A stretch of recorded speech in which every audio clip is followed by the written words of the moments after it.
So I'm pretty sure this is the fastest 50cc that I've ever built. And we're going to show you some of what went into making this project happen. So stick around.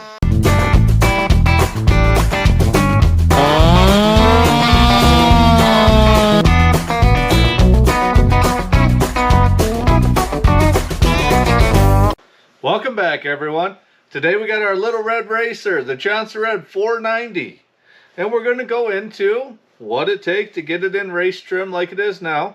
But first, I want to say thank you to the people that have helped me get this build where it is. Definitely couldn't have done it without them. I've got a few race chains to get ready for our Quincy race. I bought these chains and get them all dialed in for the power heads. So I want to say thank you to my chain builders and thank you to the people that have helped me dial in this engine to the point that it is.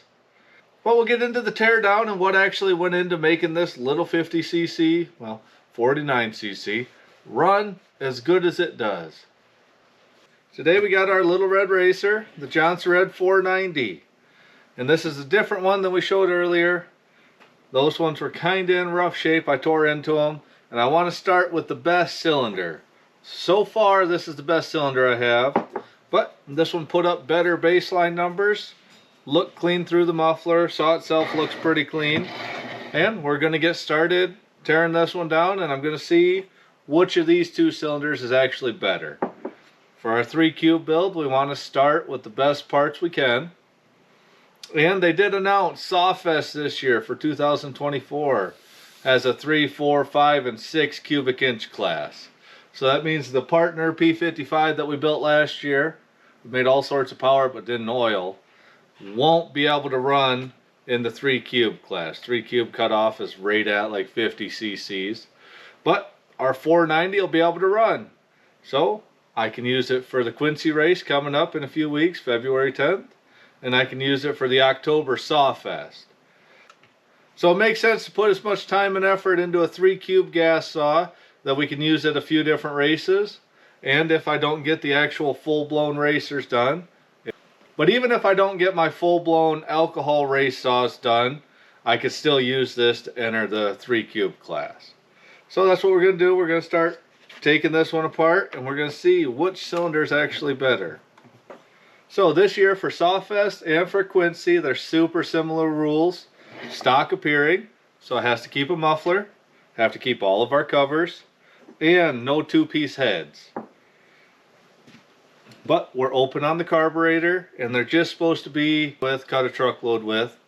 And as we've seen from the other builds, like our 372, it's pretty sporty, but you could still cut firewood with. It's not pushed too far to the extreme where you're going to snag a ring or it's going to just overheat. You put the fuel to them, and they'll run. So that's what we're going to stick with on this. Once we get it apart, we'll get our cylinder. Get this all taken apart, see which our better cylinder is.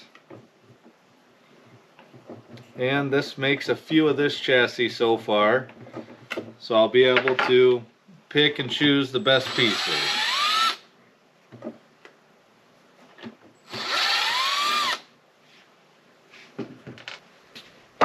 Now, if you're not very familiar with these are basically the same as the Partner 5000s, which were pretty sporty little 50cc saws. Like I said, this one actually put up pretty good number. It would run right with the original 346s stock. A little bit less than like the 460, or a little bit less than the 261 or the 550 for the modern saws, but not far off for this one being all stock. I was actually pretty surprised with how well this one ran out. So we got our clutch pop loose here. Pull this off.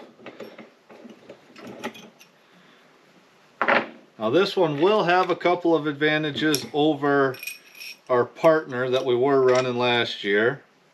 It's already got the small spline rim sprocket, so we can run the appropriate 325/7 or 325/8 at Sawfest.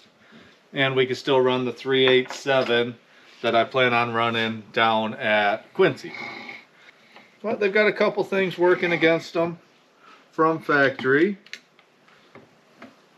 So these are a relatively small carb. This is, what is it? This is a Walboro want to say these are just the WT series. Like I said, I took the 170 carb last time, so they're relatively small, even 450cc. But as a stock unit, they do alright. Unlimited coil, 272 style. These mufflers are handy because they do come apart without too much trouble generally. But that one's still got all the goodies inside. This intake partition. Looks like a block, but it does have an actual little rubber boot connecting it.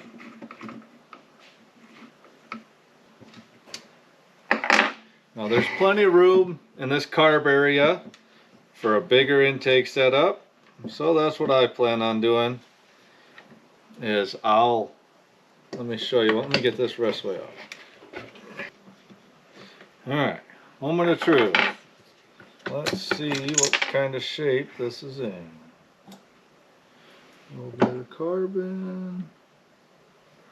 Well, I still see some factory machine lines on the piston there. Intake side's a little smoothed up. But I think this is the cylinder we're actually going to use. Those bolts out of there. Just a little bit on the intake side. Just some marks. Nothing you can feel. Exhaust side looks real good. I think this is the cylinder we're going to use. Piston looks good, but we'll probably swap that out for a different one. I knocked some stuff in it, but you can see this bore is pretty much, like I said, a little bit on the intake side. But that's just from the old school filters, letting some fines by. But closed port, side fed. And what's nice about these is that tiny little combustion chamber up there. We can make good compression without having to do a ton of machine work. So, I think this is going to be our candidate. Alright, so I need to get this cleaned up a bit more. We'll take off this little snout, and what I'm going to do is I'm going to make an actual intake block that replaces basically this intake block. Get a little intake block on there, and we'll bolt on and we'll be bolting on probably a WJ carb, right? Yeah. We'll be bolting on a 660 carbs, what we're going to use. So I'll make a block, space it out just right, and we'll get a 660 carb all fitted onto this chassis. So we'll have 660 carb intake block. Change the piston out, put a fresh piston, fresh ring in, and then we'll do our porting, and hopefully that'll make us one dandy 3-cube race saw. So what I'm going to do is I'm going to get everything all cleaned up. I'm going to start making a block, and once I get that block all made and attached to the cylinder, we'll come back, start putting it on. So here's the finished 490 cylinder. We got an intake block all made on there, epoxied and bolted on. We added some finger ports, raised the transfers, gave it more intake, and raised and widened the exhaust. So I'll get this all cleaned up and bolted down, and we'll see if this thing can actually run for a 3-cube. Let me know what you guys think of this here build. I said a lot of work going into making these intake blocks, getting them fitted right. Lots of epoxy, lots of back and forth. But I think we can make some power and make this one cut pretty good. We got a 16-inch bar. This is a little bit bigger than our race wood, but we'll see how it does. It's still got a little bit of frozen to it. So I'll get this fired up, make a few different cuts, try a few different tunes.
not too bad. First cut, then I richened it up, then I leaned it back out. I'll go look at the times, but that's pretty solid for this size of wood for a little 50cc.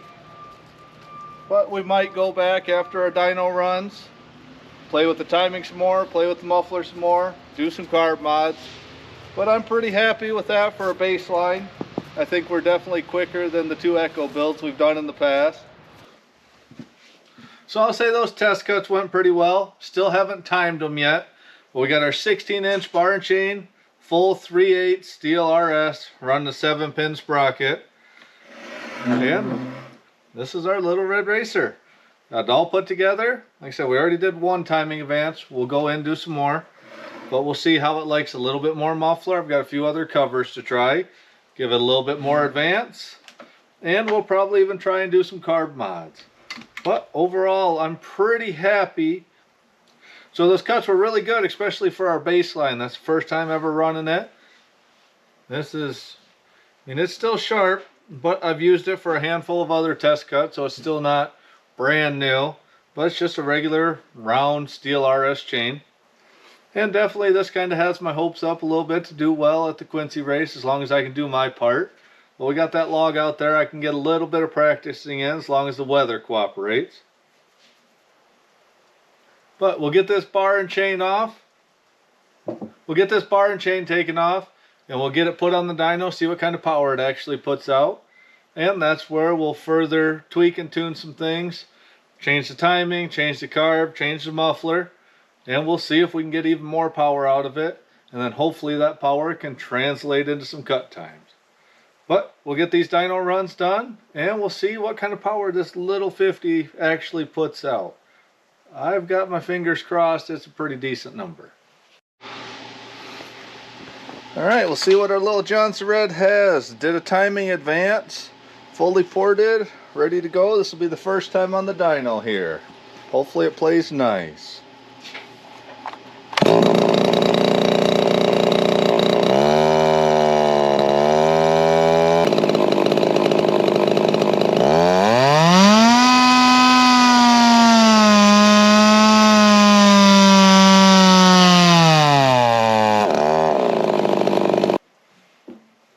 So those dyno runs didn't turn out too awful bad. A couple of things I've seen on the graph that show me that we need to go a little bit more on it. But we'll make those tweaks and we'll come back and see just how much it does gain. But overall, pretty happy with this project. Definitely think it is, well, now I know. So now I know this is the strongest 50cc that I built so far. But I think we can actually get a little bit more power out of it. I'd like to see this one making better power than that partner P55 we made. So we'll try a couple other tweaks, and then maybe we'll get that partner all fixed up, and we can actually run those head to head, see if we can make this little 50 outrun that 55. But let me know what you guys think, and we'll take a look at the graph, see what kind of power this actually put out. So this graph looks a little bit different than most, but it does tell me a couple of things. So what we have, this is a 3-run average, 6.59 horse, 3.24 foot-pounds. This was with our small timing advance and no other carb work or anything else. This is what we'll call our baseline run. So this graph shows that it's making peak power. What have we got? 11.2 plus, but it stays real flat. So we only did these few runs, but with that intake block epoxied on and bolted on, we don't want to put too much heat into this cylinder just because we don't want to crack that epoxy before the race. So this flat, real flat plateau here tells me that the ports and the saw really wants to run out a little higher, but it's either running out of air and fuel or it wants a little bit more timing. Because our Poulin and our partner P55 from last fall had real similar curves to this. They wanted to reach out, but something was holding them back. We did a little bit of carb work, gave it a little bit more ignition, and then they really came to life up top. But overall, like I said, this definitely puts the Echo 450 and the Echo Stroker to shame. and this is a little bit better than the 346s that I've done. So we're definitely moving in the right direction with this. So let me know what you guys think of this project and this build. If you have any comments or tips or tricks, let me know. And depending on the time frame, we also might try and switch this one over to methanol, nitromethane, and actually run it as our 3 cube. But I'll probably end up building a 346 for that. So we'll see. But let me know how you like this one. And as always, thanks a lot, everyone.